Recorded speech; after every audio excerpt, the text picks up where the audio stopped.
po talaga siya. Maganda na akong nagpa-plan akong kumuha ng halos.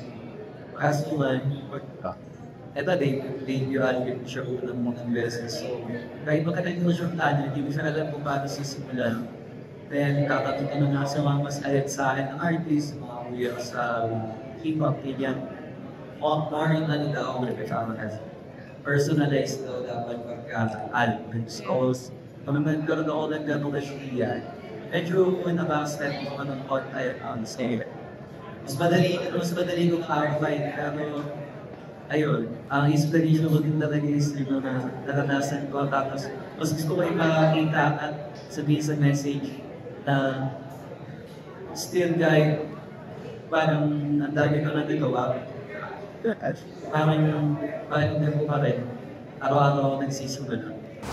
7 is ano siya, 84 hours, 7 days. So, para siyang routine, para siyang kapag naglaro na yung album ko, so kung ano naman yung title ng kanta, kung ano na yung concept ng first song, sinisigurado ko na lahat yung routine ng tao lang yun. Like yung title ng song na to, routine ka ng tao, or kung ano man yan, love song, or motivational song. Basta yung express ko lang doon na lahat mo walang katapusan. Kung gagawa ng motivational song or successful song tungkol sa iyo, parang non-stop naman yung success eh. So, routine talaga yan. Kung mapapansin nila, may ilang beses may ginamit din yung word learning sa akin. Kaya talaga yung cycle, 24/7 siya meron ko na lagi. 24/7 is tungkol lang sa routine, iba't topic na lang ng kanta. Kung wala silang pinagdugtong-dugtong para hindi na masyado mag-use. Effect niya. Medyo isa ko rin pakinggan. Nandun pa rin yung mga kaya kong i-offer. At the same time, nasa isang idea sila, which is yung nag-2% non-stop here. Dati kaysa sa sarili ko, yun lang. Pero this time, dahil gusto kong piliin yung sarili ko, nagawa ko siya.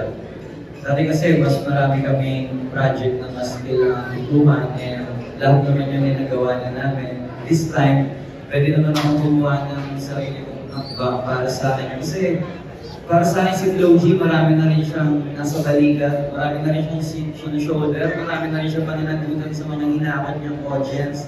So kung titipirin ko sila sa kanta, kung single na naman yung nilalabas ko, baka mainisa sila sa akin. So ayan, ubus lang po siya eh. So dapat po talaga siya kasi nilabas ko na gabi yung songs. Ang promise ko sa tao, once na nabubus na yung 100 pieces, i-release ko siya. Kaya kahit late na yung kagabi, na-release ko na kasi naubos na po talaga siya eh.